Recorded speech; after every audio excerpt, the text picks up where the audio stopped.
Today, I will show you how to go offline on Ubisoft Connect. And if you find this video helpful, please do not forget to like and subscribe. Now, the first thing I'd like you to do is launch up your Ubisoft Connect application or your website on your browser.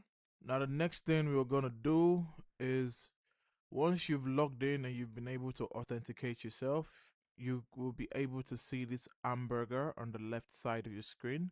You're going to click on this hamburger and it's going to open up this dialog box. And from here, you're going to choose go offline. Now, I'd like you to know that if you're already disconnected from the internet, the app may automatically prompt you to go offline from a connection lost message during launch.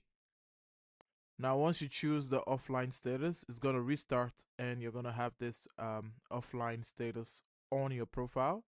And from there, you can launch and play any game of your choice that you'd prefer. Now, that's how to go offline on Ubisoft Connect.